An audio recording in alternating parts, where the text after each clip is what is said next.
Guess what? Today is a very special day. Guess what day it is? Just go ahead and give it a guess.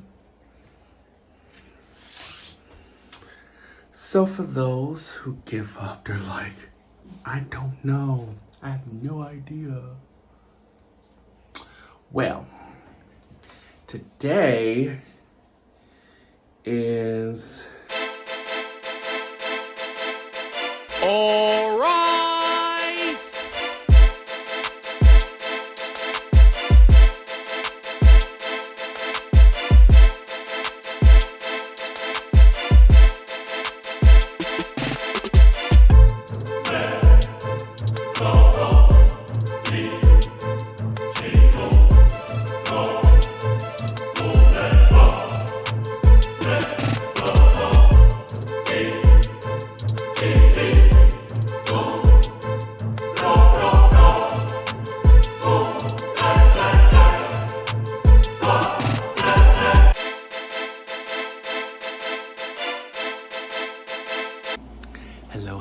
Hello.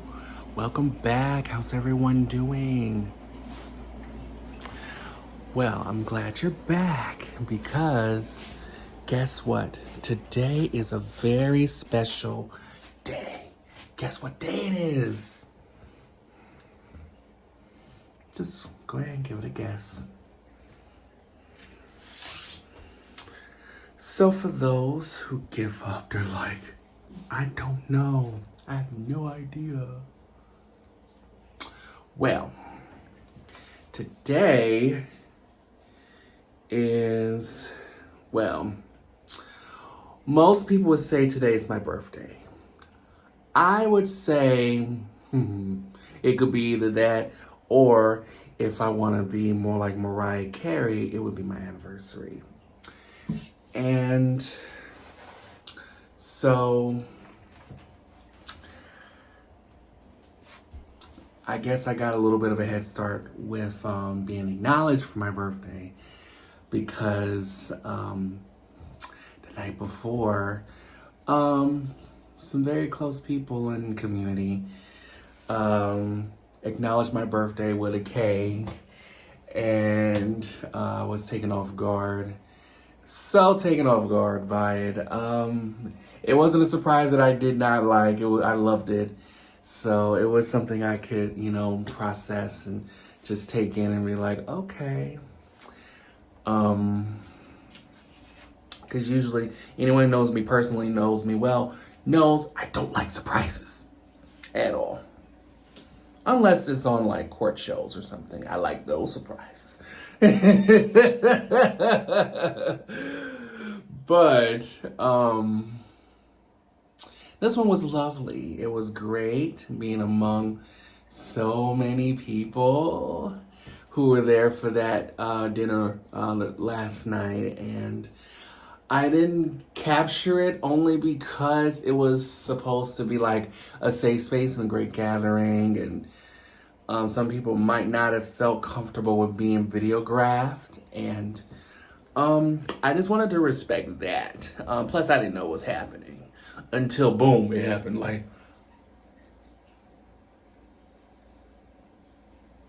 Like, who's the special person that you're saying is around? I'm like, wait, who could this be? And I'm looking around thinking, I'm wondering, who could this special person be that they said last night? And it turned out to be me, and I'm like, me? Really? In any event, it was a nice gathering, and it was a wonderful time. I was taken aback by it in a great way.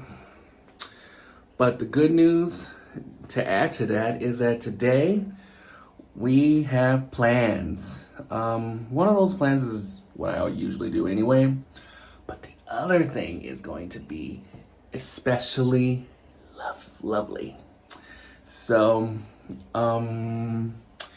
today I'm gonna go to the hairdresser. As you see, I look a mess. Yeah, I'm dry. You can blame the Chicago climate for that. And after that, I'm gonna go and do some storytelling. I've done storytelling before, but I've never done it with Outspoken.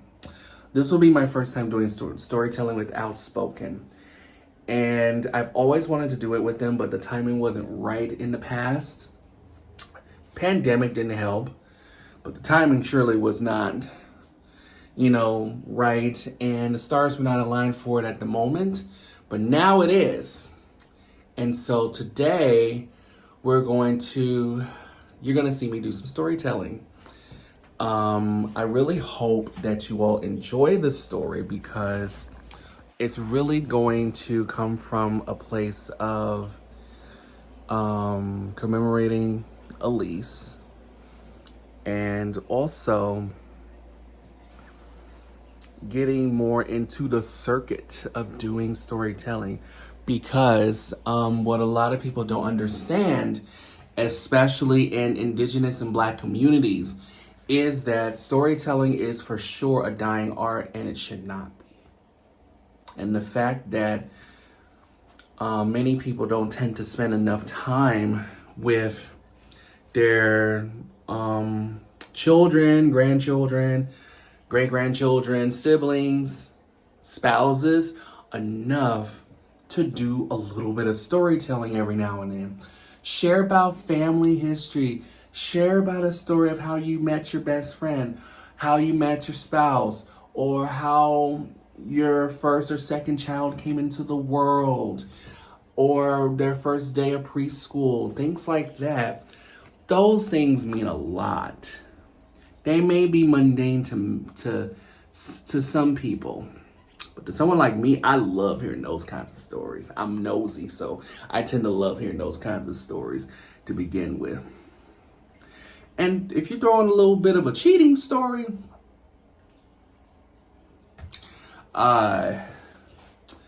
not you necessarily cheating, but I'll take that. But if someone cheated on you, God forbid, and you want to tell, you want to share what happened, I'm here for it. I'm all ears. But anyway, so we're going to get ready. We're running super late and it's only like maybe a little bit after 10:30. So we need to get it together. I hope that you enjoy the story that I will be sharing. You will be coming along with me to the hairdresser, and the same one who likes to groove to Genuine. You're gonna see him today, and it's gonna be a good day. So let's do it.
So this is the look for right now for the next few hours. It's not my final look. What do you all think?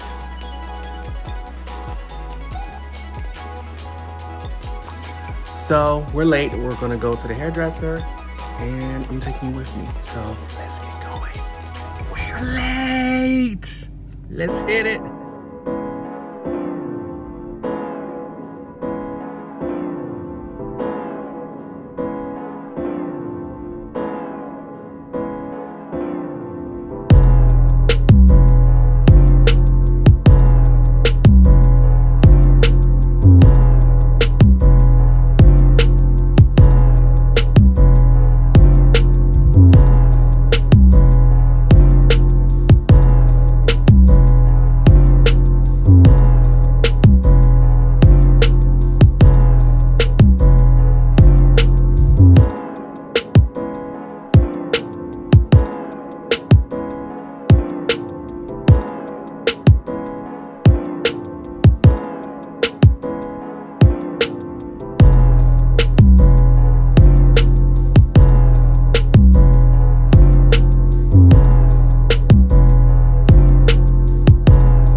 So I'm actually walking into this hairdresser right now.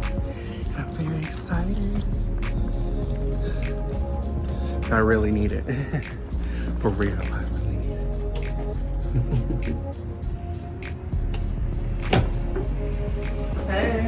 Hey. Hey.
Yeah.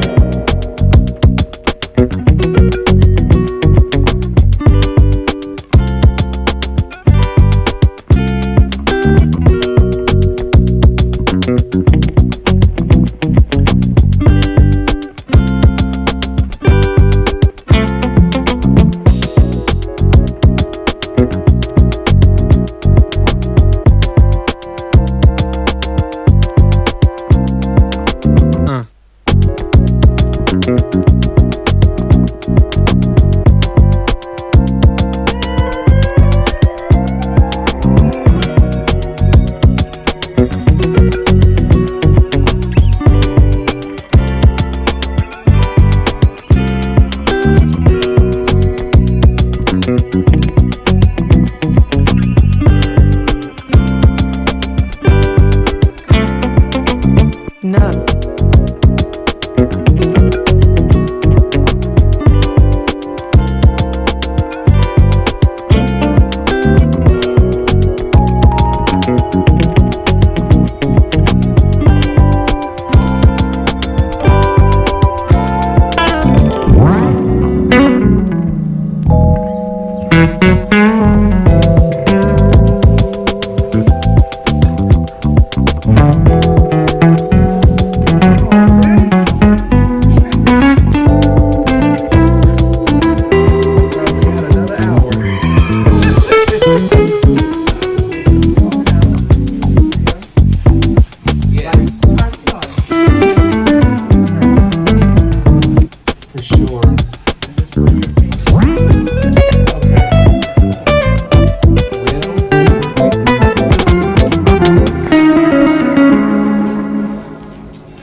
storytelling thing takes place. So we're gonna head back north. So let's hit it.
it's nerve-wracking as hell. I'm always nervous every time I have to perform anything, whether it be poetry, whether it be music, whether it be anything else under the sun. I just get nervous, but that's just me. So wish me luck and let's knock it dead. How about that? This much time has gone by, so thank you all. My name is Art. I have the joy of being one of the founders and one of the co-hosts.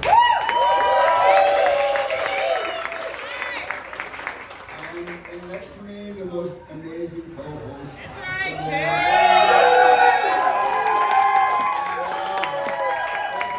It's all true. I have some lies about it, but that's not one of them. Please, again, welcome Miss Human.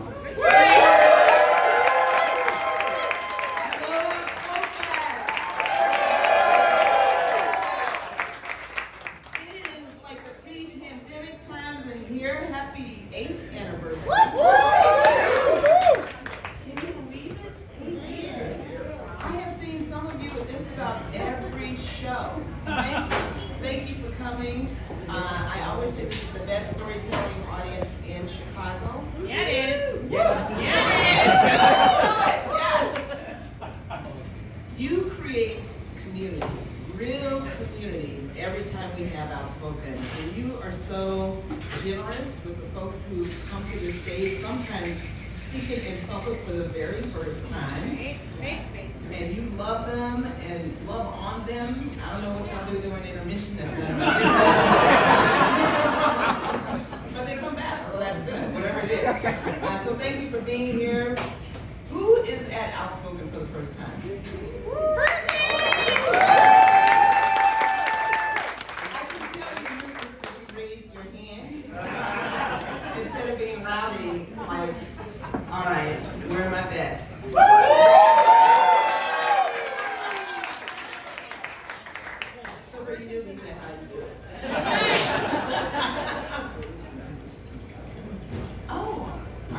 Instructions to introduce. Oh wow, surprise, surprise! That's because he gave me the instructions earlier. Up there, he might stick his head out of the Hey, Sally! Keeps all the music going, the videos going, all that other stuff. His microphone and everything. Straight up next to this boy.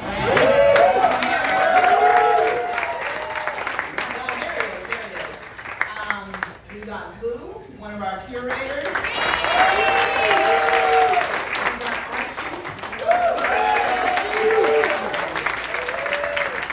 got these wonderful bartenders. And then we have one of the originals, our artistic director, David Fink.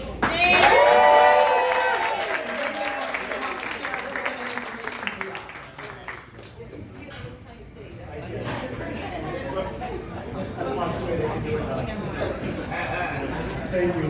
Hey y'all. Along with doing Outspoken, I'm helping the Chicago AIDS Garden, which is that just opened up on Lakeshore Drive where the rocks were for those my age. There's a big Keith Haring sculpture there. That's a good marker. And along with the garden, we've started a story archive from the beginning of AIDS on. And we've just got the first 3 stories, and I have flyers here with a link to the story archive, but on the back is a link to submit. And I would love to get submissions. I call it like an AIDS quilt made out of words instead of fabric. And we can take stories, audio recording, video, or written. Most of them are written. And I would love to have it as big as possible with as many connections to AIDS, as many organizations, as many people, which will hopefully honor them for perpetuity. So at intermission or after the show, come up to me and I'll give you, if you're interested, I'll give you a flyer with links to the submission form and to the stories. And please share this and help us turn it into a huge archive. Yeah.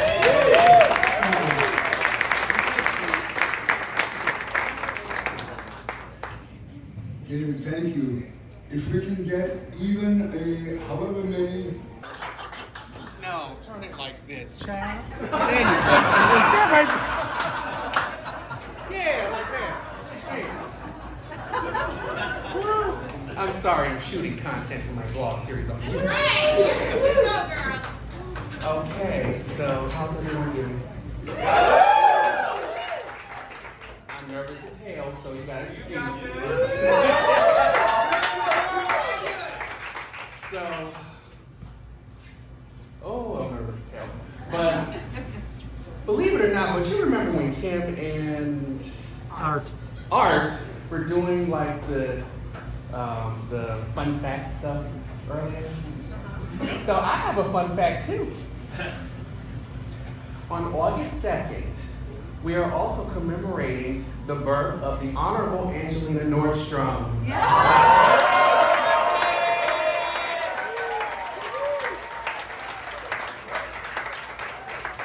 Poets, advocates, and the dopest lyricists ever. So, my story will be about someone who is very close to me, very dear to me.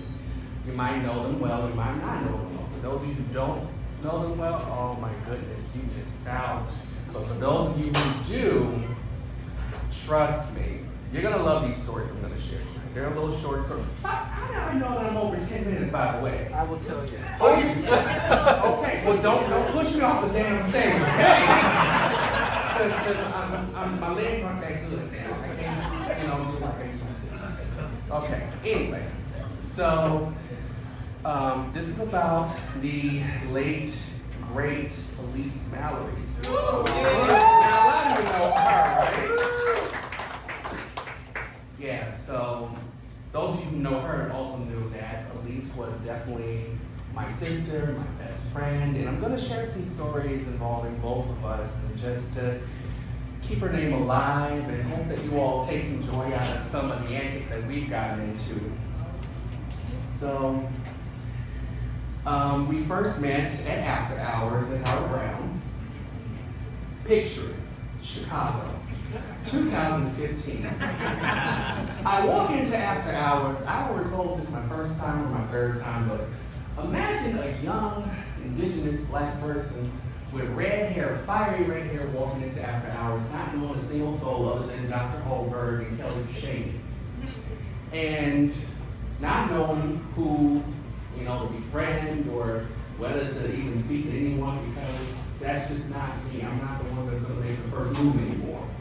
So, somehow, some way, Elise and I met, and at the time she went by a whole different name. I'm not gonna say what it is. And so, we hit it off, but we didn't hit it off as well as we do now. And it took us losing contact for over a year and reconnecting to become the closest friends we could ever be. And at the time when we reconnected, it was either early to mid-2017. Unfortunately, by then, you know who took office in the White House. But that's okay. We still made the best. At the time, she was working at Equality, Illinois. Hey! By then, I just started working at Central Falls. And so, we would hang out non-stop, regularly. I would go up to Equality sometimes after school, and at the time, I was going to Harold, Washington. That is college. I would go up after classes. I would bother Elise for about maybe 30 minutes to an hour. Usually it's close to the end of the day. So hopefully, she never got to get trouble. Not to mention, I just kind of sat in the background, just kind of observed, and then a little nosy just by observing everything and kept my ears wide open. And loving what she did for a living, not just what she did for a living, but what she was doing for the community. And at the time, I was more focused into my artistic work, which was my poetry, performing poetry, anything that was more performative, not so much that was dead set on advocacy. The advocacy did not come into play until I began writing more pieces that were more socially conscious. And writing material that was socially conscious, that it really meant a lot to me, because it really touched down to a different level of the type of struggles that I face, as well as others around me. And so some of the things that Elise participated in, whether it would be going to a ball for her job or going to this place or that place or the other, I would try to go along with her because I wanted to see what it was given. I wanted to see what some of these balls were given. I wanted to see what some of these other places were given. I'm a very nosy person. Not to mention, I love going to a nice ball, especially when someone gets their T.H.A.N. And then, of course, unfortunately, somebody will get chopped occasionally, and then they get mad, and then they don't win a prize, and they don't win the trophy or the $1,000 that they wanted to add to their bank account. But that's neither here nor there. And so one time, I remember when Elise and I went to Advocacy Day with Equality, Illinois. That was a fun trip, going to Springfield. Now, I never got a chance to meet my congressperson, my state rep or my Senate person. I never got a chance to meet either one of them at that time. That's okay, it was their boss anyways. And so, but many other people did. They got a chance to interact with their senator, their state senators, their state reps, and it was great to advocate for the bills that meant something to equality, that meant something to our community. And it was great seeing a little bit of what she was doing and also just being part of something, wonderful. And I wish we could still do it every year. I don't know if Equality still does that, but hopefully next year they invite me. Okay, thank you. I want to know. I just would rather sit at the front of the bus next time. But anyway, so we did that. We've done so many great things together. One great story. One time, this was back in 2000, and I would assume this was 2019 or 20, one of the two. I'm getting older, so I can't remember as much. So sometimes I might refer to her as Lydia or Kimberly Elise, so that's Elise. So don't mind me mentioning that because that's how I personally, affectionately coined it. So she had an appointment to get her passport application in with the Postal Service. Now at this point, I don't recall if she had moved to Evanston or not, but I know I was living in Evanston. So we went up to the post office in Evanston, and that was because she felt more comfortable going there than going to the one in the city and dealing with those embarrassing questions they ask you at the counter. And so we went to the counter. The first couple of minutes were good, although the clerk was a little, not all the way there. And she was like, "May I help you?" I'm like, "Excuse me, what are we at, the DMV?" Should be happy to be here with them damn benefits. I'm trying to carry some mail again and try to get those benefits. Especially that means losing about 50 pounds, So, anyways, as the appointment progressed, it was getting a little tense. They were going over the documents. I was there with her for moral support because I know how they can be. And I'm usually the sergeant at arms when it comes to anything that goes down. Because, I saw Lydia as someone who I needed to protect. That was just the kind of dynamic we had. That was the kind of relationship we had. She was the voice of reason. I was more of the one, the enforcer, so to speak. And they asked a very particular question that was triggering, not only to her, but to me as well. And I'm sitting there like, ooh, this bitch is lucky I can't say anything right now. And I was looking around behind her, looking around in the little area where the carriers tend to do their work. I saw the manager. I was trying to get the manager's attention because I was not liking what this bitch at the counter was saying. So I said, hey. And I remember the manager because we had a previous conversation one other time when I came to that post office. I was like, hey. And so we went over to the side. Elise still dealt with the clerk. And I felt so bad because I didn't want to leave her with that clerk. But I needed for this manager to know how this clerk was just being absolutely out of line, dealing with a trans person trying to get their passport. So, while I was powwowing with the manager, Lydia was doing her best, just getting through the process. She had everything, which was good. So that part worked out well. So after I powwowed with the manager, let her know, look, your clerk over here needs to be trained again because what she did was out of line, unacceptable. And if she doesn't get trained, we ain't gonna hear her again. And I'll make sure the postmaster personally hears about this from me. I'm used to that type of person. Not necessarily the one that's like, can I speak to the manager, please? But I can be that person. And so the rest of the visit went on. We left. She submitted her application and everything else. And Lydia was elated in tears of elation and joy because she really had been wanting to have another piece of documentation that affirmed who she was. And she was so grateful. She said and expressed how grateful that she was for me to be there with her. And I said, of course, I was going to be here anyway, whether you wanted me here or not. I was going to be like, I'm still going to pick me up, right? My house to get to this post office. It's not like you're going to the one in Andersonville. You're coming to Evanston. You better come pick me up or I'm going to try to meet you there because I already know when your appointment is. And so, yeah, we hugged it out, of course. And that was a great day for her, and I was so glad to try to be a support for her. Now, one of the other things that tends to bring her joy, in addition to knowing that someone's got her back, is whenever we get a chance, we always go out to see those damn lights, those Christmas lights. Every year, she likes to go up to Northbrook and Highland Park to look at Christmas lights. Yes, that Highland Park. Mm-hmm. I heard you say, oh, and I'm like, yep, that one. And so, picture it. Evanston, 2020.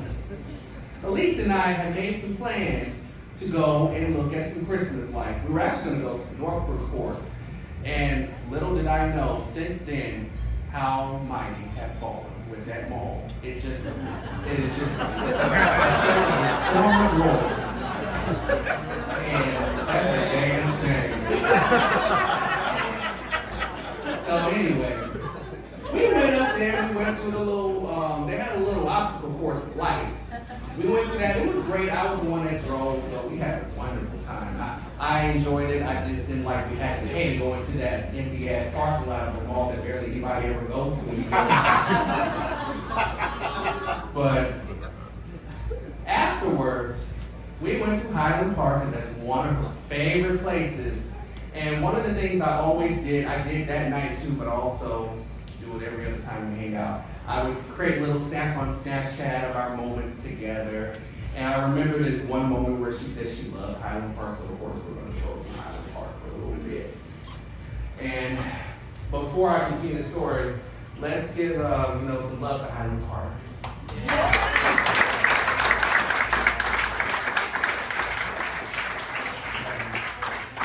And so we went to Highland Park, go certain parts of it. We didn't know where we were going. We're not from there. We're from Evanston and Anderson Park, respectively. So we rode through Highland Park, we seen some of the lights. They have a nice little downtown. It might have been a little area that was unfortunately hit during the 4th of July. And as we started making our way back to Evanston, we went to the Home Alone house. Yes, and went after that Home Alone house. So we pulled up to the Home Alone house. It hadn't even been 3 minutes, and all of a sudden, some white truck with green and white lights came up from behind it. And I'm trying to get a photo of this house. I don't want a photo with the house necessarily because it's dark and late at night and all that other craziness. So all of a sudden, this little bitty truck with white and green lights pull up from behind, and she's like, "Oh, girl, we need to go. I'm so scared. We need to go." I'm like, "We just got here, child. We can't go yet. We just got here." I'm like, I don't know about this. I'm getting concerned. We need to go. And I'm like, oh, fuck. Okay, fine, let's go. So we went on ahead and got back in the car. And then we left the Home Alone house and went down Green Bay Road. I'm sure some of you know where Green Bay is. And so we went through Wilmette. Less than 5 minutes later, as we're rolling down, I'm trying to think of the name of that street. I think it's Lake Street in Wilmette. It was a nice brick road, reminds me of Boston, Massachusetts. And all of a sudden, this girl over here says, I think we should go back. I think it was okay. I'm like, girl, please. You scared me half to death saying we need to go. I'm not, shit, if you want to go, you go in your own damn car. And so we kept going, we rolled slowly, and we just admired the lights in Wilmette. And we saw a little bit of some of the lights in Evanston. As I dropped her off at home, I'm like, you going in your car if you want to see that house again, because you scared me. And so that girl is really amazing. And for those of you who knew a little bit about her or thought you knew a little bit about her, now you know a lot more about her. And I know that despite me sharing these stories, there's still like this brokenness of this keychain, this heart. One day, we went to Pleasant Prairie. We love outlets. We love saving money. So one day we were there, and we went to Kate Spade. That's her store. She loves Kate Spade. I'm more of a coach girl myself. And so when we were in Kate Spade, she was looking around. She was trying to be frugal and be like, I can't. I'll get that next time. I'm like, next time? That won't be here next time. That'll be a whole different bag in that spot. And so, not to mention, we didn't know when next time was going to be. Sometimes it would be a week later. Sometimes it would be a month later. And it still won't be a different bag in that spot. But anyway, so I saw this heart. It had both pieces. And I bought it, and I gave the other half to her. And so, she kept it. And, you know, with her being gone, this honestly represents where I'm at now, despite how today is supposed to be a wonderful day, and it still is. It's just, you know, usually when I celebrate my birthday, I always celebrate with her, and usually if I'm doing something, she's not too far behind, or if she's doing something, I'm usually lurking along, making sure she's okay, and that she's not, you know, being confronted by anyone she didn't want to talk to. And now it's just me, for now. She with you, girl. Thank you. But I miss Kimberly Elise so much, and you just have no idea. But since then, I've just only made, you know, just very select few, like, appearances. And there she is. We took that photo. We took that photo in 2021. We went to this fair that took place at the Civic Center in Evanston. And it was in the middle of Pride Month, actually. And as great as an event that was, by the time, all right, I'm about to, he's trying to cut me off. I almost felt like I was on a damn rhyme. But unfortunately, after that photo was taken, when we were standing outside in the front, it was like 6 or 7 p.m., it was dusk, and all of a sudden, the mosquitoes made me their dinner. So I was like, girl, we need to get the hell out of here because I'm not feeling comfortable with all these mosquito bites on me. So after a while, we left, and we, you know, that was a great day right there. But that's how I want to commemorate the wonderful late grade.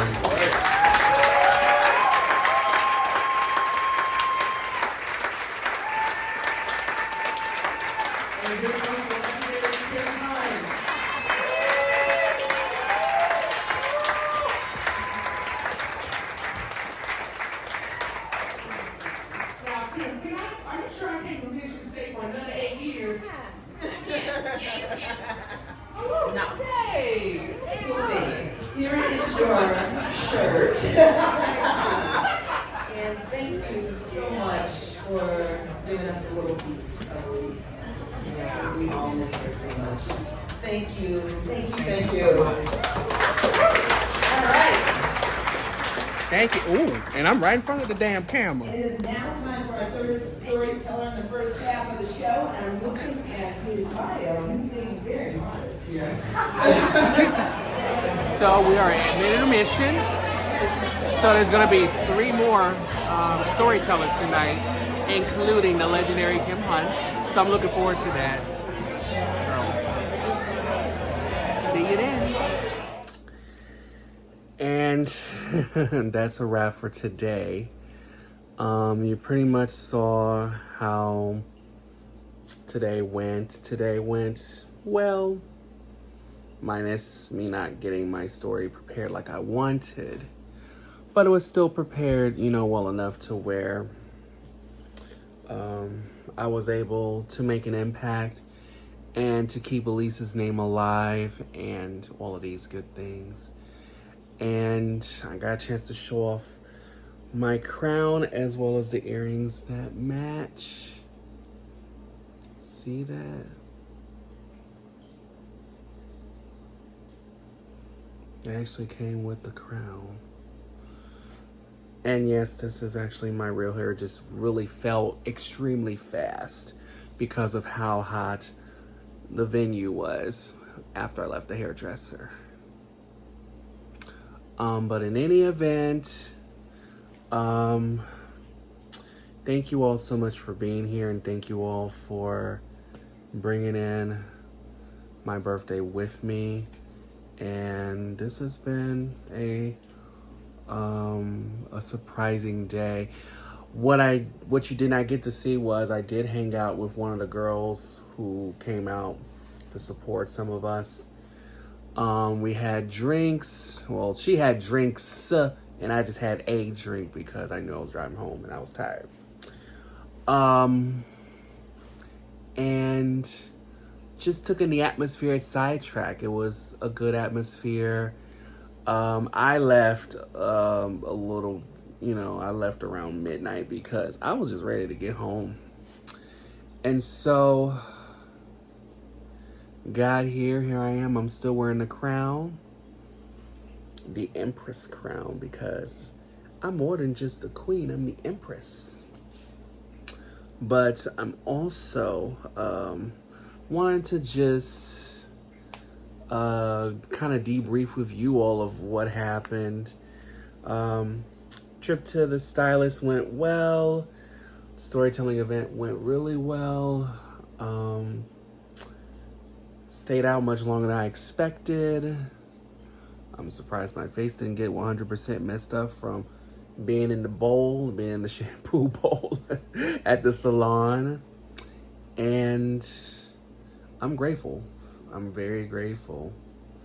As quiet as it's kept, and despite all of the grief I've been holding and still hold now, I'm grateful for those who really showed up and showed out.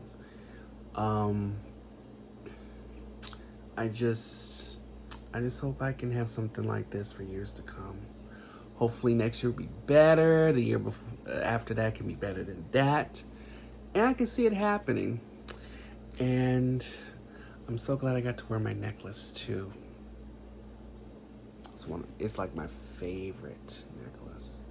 The reason why I haven't worn it is because it was tangled up in a bunch of bracelets and other necklaces. I got it untangled a few weeks ago. Now I was waiting until today to actually wear it. But yeah, I'm showing off a little bit, but I have a right to. I might take some photos afterwards. But thank you all so much for being here. Thank you all so much for supporting the docuseries and supporting the channel.